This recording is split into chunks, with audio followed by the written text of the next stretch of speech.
Operation tiger कुठेही अस्तित्वात नाही आणि त्या पद्धतीनं एकजुटीनं सर्व ठाकरे गटाचे खासदार उद्धवजी ठाकरे यांच्या पाठीमागे आहे. त्याच्यामुळे असं घडणार नाही याची सर्वांना खात्री. कापसाच्या बाबतीत आता कापसाचे भाव वाढले. जेव्हा कापूस शेतकऱ्यांनी व्यापाऱ्याला विकला, शेतकऱ्यांनी व्यापाऱ्याला विकला, आता कापसाचे भाव वाढले. या सर्व कापसाचे जे भाव वाढले त्याचा फायदा आता व्यापाऱ्याला होणार आहे. अतिशय आनंदाची गोष्ट आहे की काँग्रेस पक्षाने आपला उमेदवारी अर्ज मागे घेतला. ही अतिशय चांगली गोष्ट आहे. बाकी सुद्धा जे 22-23 उमेदवार आहेत त्यांनी सुद्धा या गोष्टीचा विचार करायला पाहिजे होता की बारामती मतदारसंघामध्ये महाराष्ट्रामध्ये अजितदादाचं जे योगदान आहे ते विचारात घेऊन बाकी उमेदवारांनी सुद्धा जर मागे घेतलं असता आणि ही निवडणूक बिनविरोध केली असती तर त्याचा सर्वांना अतिशय आनंद झाला असता. पण ठीक आहे, आता 22-23 उमेदवार रिंगणात आहेत. निवडणूक होईल, आता निकाल लागेल. सर्वांना माहिती आहे निकाल काय येणार आहे. तर ऑपरेशन टायगर मोठ्या प्रमाणात सुरू आहे. ठाकरेंचे काही खासदार एकनाथ शिंदे यांच्या संपर्कात असल्याची माहिती आहे. बैठकही झाल्याची माहिती आहे. असं आहे, ह्या सर्व बातम्या ज्या आहेत त्या पेरल्या जातात. आताच काही तासापूर्वी माननीय खासदार अरविंद सावंत जे उद्धवजी ठाकरे गटाचे खासदार आहेत त्यांनी सविस्तर प्रेस कॉन्फरन्स घेऊन सांगितलं. संजय राऊत साहेबांनी प्रेस कॉन्फरन्स घेऊन सांगितलं की अशा पद्धतीचा कुठेही त्यांचे खासदार कुठे जाणार अशा पद्धतीची कुठेही नगर चर्चा नाही. फक्त काही वर्तमानपत्रांनी त्यांना काही चुकीच्या बातम्या दिल्यामुळे त्यांनी अशा बातम्या छापून आणल्या आणि अशा पद्धतीचं पसरवत आहेत. त्याच्यामुळे ऑपरेशन टायगर कुठेही अस्तित्वात नाही आणि ज्या पद्धतीनं एकजुटीनं सर्व ठाकरे गटाचे खासदार उद्धवजी ठाकरे यांच्या पाठीमागे आहे. त्याच्यामुळे असं घडणार नाही याची सर्वांना खात्री आहे. तुमच्या खासदारांशी मध्ये संपर्क झाला अशी चर्चा होती. असं काही होतं का किंवा आहे का किंवा होऊ शकते का? या सगळ्या बातम्या तुम्ही लोक उडवत राहता. तुम्हाला 24 तास आणि 7 दिवस बातम्या दाखवायच्या राहतात. त्याच्यामुळे तुम्हीच आपल्या बातम्या फिरत राहतात.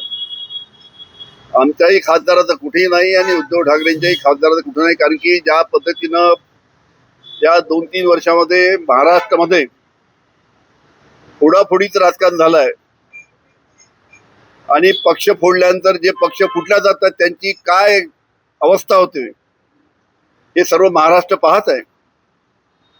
त्याच्यामुळे ठीक आहे, मधल्या काळामध्ये काही फोडाफोडीचं राजकारण 2-3 वर्षापूर्वी यशस्वी झालं असेल,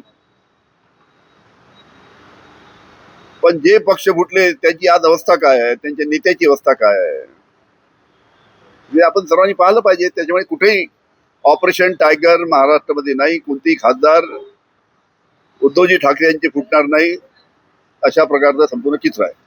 केंद्रात एक मंत्रीपद जास्तीचं मिळावं यासाठी खासदारांची संख्या वाढवण्याचा एकनाथ शिंदेचा प्रयत्न आहे का आणि तो मंत्रीपद आपल्या पुत्रासाठी हवा आहे म्हणून हे केलं जात आहे? असं आहे, त्यांचे खासदार किती आहे सर्वांना कल्पना आहे. त्याच्यामुळे बाहेरचे फोडून आणणं, कोणतेही पक्षाचे खासदार अशा पद्धतीने फोडणं हे काही इतकं शक्य नाही. प्रत्येक पक्षाचे खासदार त्यांच्या पक्षाची अतिशय प्रामाणिकपणे त्यांच्या पक्षावर आहेत. त्याच्यामुळे अशा पद्धतीचं घडणार नाही हे सर्वांना माहिती. महसूल मंत्री म्हटले की मतदारसंघातील कामासाठी उद्धव ठाकरे यांचे खासदार एकनाथ शिंदे आणि मुख्यमंत्री देवेंद्र फडणवीस यांच्या संपर्कात आहेत. उद्धव ठाकरे वेळ देत नाही आपल्या खासदारांना. असं काही नाही आहे. आता कसं आहे की सरकारमध्ये जे मंत्री आहेत त्यांच्याकडे जर एखाद्या खासदाराच्या मतदारसंघाचं काम, एखाद्या आमदाराच्या मतदारसंघाचं काम पडलं तर त्याच्याकडे जातात. लोकांच्या कामासाठी जावं लागतं शासनाकडे. एखाद्या मंत्र्याला एखाद्या कामासाठी जर एखादा विरोधी पक्षाचा जर आमदार खासदार भेटायला गेला तर याचा अर्थ असं नाही की तो खासदार चालला म्हणून. अनेक लोक आपल्या मतदारसंघामध्ये अतिशय महत्वाची कामं, जनतेची कामं राहतात, त्याच्यासाठी मंत्र्यांना, मुख्यमंत्र्यांना, उपमुख्यमंत्र्यांना भेटावं लागतं आणि अशा प्रकारच्या भेटी होत राहतात. बारामतीत बिनविरोध झाली नाही निवडणूक, हे तत्कालीनचं अपयश आहे असं आमदार लाटले. नाही नाही, पण कोणत्या कोणाच अपयशाची गोष्ट नाही. शेवटी असं आहे की सर्वांना स्वातंत्र्य आहे. आता काही काही तर उमेदवार बारामतीच्या बाहेरचे तिथे आलेत आणि बहुतेक उमेदवार कशासाठी फॉर्म भरतात, निवडणुकीला उभे राहतात. आपल्याला माहित आहे की पब्लिसिटी मिळाली पाहिजे, आपलं नाव संपूर्ण महाराष्ट्रामध्ये देशामध्ये गेलं पाहिजे. या कारणासाठी अनेक उमेदवार अशा पद्धतीच्या महत्वाच्या निवडणुकीमध्ये फॉर्म भरतात. ते त्या मतदारसंघातली नसले तरी बाहेर येऊन फॉर्म भरतात. मला सांगा सुमित्रा पवार यांच्या प्रचारासाठी तुम्ही पवार साहेब पक्षाचे नेते जातील का त्यांचा प्रचार करतील? तर ते प्रश्न ते सगळ्यांना वाटतं की सुमित्राताई निवडून आल्या पाहिजे. पवार साहेब त्यांनी तुम्ही काल प्रचार सभा घ्याल? असं आहे, तुम्हाला माहित आहे की काल जेव्हा काँग्रेसनी माघार घेतली तेव्हा स्वतः खरगे साहेबांनी पवार साहेब बोलले, फोनवर बोलले, दोघं चर्चा त्यांनी केली. चर्चा घेऊन त्यांनी काँग्रेसने निर्णय घेतला. म्हणजे काँग्रेसनी माघार घ्यावी ही आमच्या पक्षाची आणि पवार साहेब त्याच्यासाठी स्वतः खरगे साहेबांशी बोलले. दोघांचं बोलणं झालं आणि त्याच्यानंतर काँग्रेस पक्षाने आपला उमेदवारी अर्ज मागे घेण्याचा निर्णय घेतला. म्हणजे याचं श्रेय शरद पवार साहेबांना आहे का की उमेदवारी मागे घेतली? कारण सर्वजण क्लेम करत आहे की आमच्या मध्यस्थीने म्हणजे भाजप म्हणत आहे की आमच्या मध्यस्थीला काँग्रेसचा अर्ज मागे घेतला. भारतीय जनता पार्टीच्या म्हणण्याने काँग्रेस ऐकते का? पवार साहेब आता मला एक्झॅक्टली माहित नाही. खरगे साहेबांचा फोन आला, पवार साहेबांनी केलं माहित नाही मला. पण दोघांची चर्चा झाल्यानंतर हा महत्वाचा निर्णय झाला आणि तशा पद्धतीचा निर्णय काँग्रेसच्या दिल्लीच्या वरिष्ठ नेत्यांनी महाराष्ट्राच्या जे अध्यक्ष आहे सपकाळ साहेब त्यांना कळवला आणि अशा पद्धतीनं काँग्रेसनी माघार घेतली. अतिशय आनंदाची गोष्ट आहे. तुम्ही आज एका महिलेच्या घरी जाणार आहे, काल घर पाडलं, त्याचं काय विषय प्रकरण काय? ए उज्ज्वल, मुंबईचं अरे भाई एवढं देत कागदावर 4 नावं लिहून दे फक्त.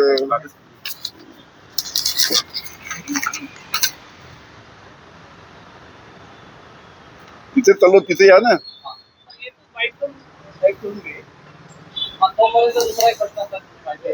मुंबईमध्ये आज मुख्यमंत्री देवेंद्र फडणवीस हे अत्यंत महत्वाच्या गृहनिर्माण विभागाच्या बैठका घेत आहेत. भाडेतत्वावरती तर SRA त्याच्यात गृहनिर्माण विभागाचे मंत्री एकनाथ शिंदे उपस्थित राहणार नाहीये. तर ते दरेगावात आहे. सरकारमध्ये काही हालचाल दिसतंय का तुम्हाला? तुम्हाला काय वाटतं? आम्हाला तुम्ही राजकारणी कोणती बैठक घेताना त्या खात्याचा मंत्री उपस्थित असणं ठीक आहे. मुख्यमंत्र्याला सर्व अधिकार राहतात, त्यामध्ये काही दुमत नाही. पण महत्वाची बैठक असताना एखाद्या खात्याची असताना त्या खात्याचा मंत्री असला पाहिजे आणि अशा पद्धतीचं सर्व याचं पालन करतात. आता काय झालं ते मुख्यमंत्री काय येऊ शकले नाही काय नाही मला माहित नाही.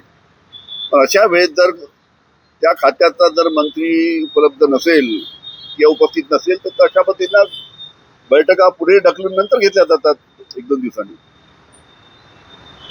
आता त्यांच्यामुळे यांचा तुम्ही जो प्रश्न विचारला आता त्यांनाच विचारलं पाहिजे की आलबेल आहे की काही चालू आहे, धुसफूस चालू आहे. एका महिलेचं घर हा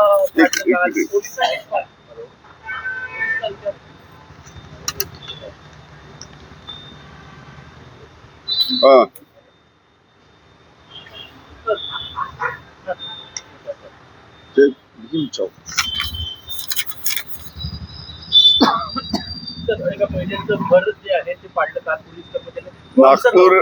नागपूर शहरामध्ये काल म्हणजे 2-3 दिवसापूर्वी श्रीमती स्मिता वासनिक ही दलित महिला आहे.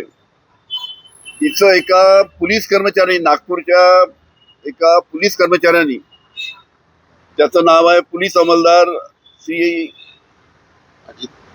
अजित घुले. या अजित घुले या पोलिसांनी त्या महिलेचं घर पाडलं. तिथे स्वतः बुलडोझर घेऊन गेलाय, बॉन्सर घेऊन गेलेत. बॉन्सर घेऊन त्या स्मिता वासनिक यांना त्यांच्या परिवाराला मारहाण केली. स्मिता वासनिकची जे सासू आहे त्या बिचाऱ्या 90-95 वर्षाच्या आहेत, त्यांना मारहाण झाली. आणि अशा पद्धतीनं पोलिसच जर कायदा हातात घेत असेल आणि अशा पद्धतीने कारवाई करत असेल तर याची दखल नक्कीच नागपूरचे पोलीस कमिशनर येतील, आम्ही त्यांना आज रिसर अशी तक्रार करतोय. मी स्वतः त्यांना तक्रार पाठवणार आहे आणि मला खात्री आहे की पोलीस आयुक्त नागपूर या बाबतीची गंभीर दखल घेऊन श्री अजित घुले हे जे पोलीस कर्मचारी आहेत यांच्यावर नियमानुसार कारवाई करतील.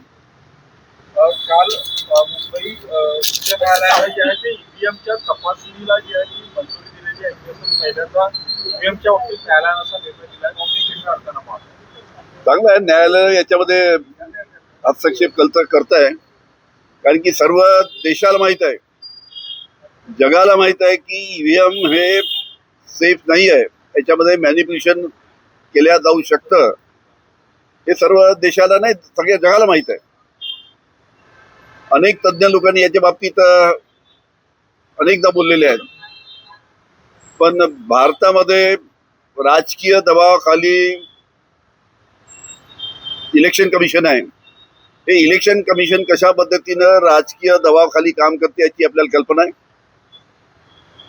तुमच्या वेस्ट बेंगॉलमध्ये कशा पद्धतीचं आता तिथं राजकारण चालू आहे, कशा पद्धतीनं त्या ठिकाणी इलेक्शन कमिशन कशा पद्धतीनं हस्तक्षेप करते पाहत आहे.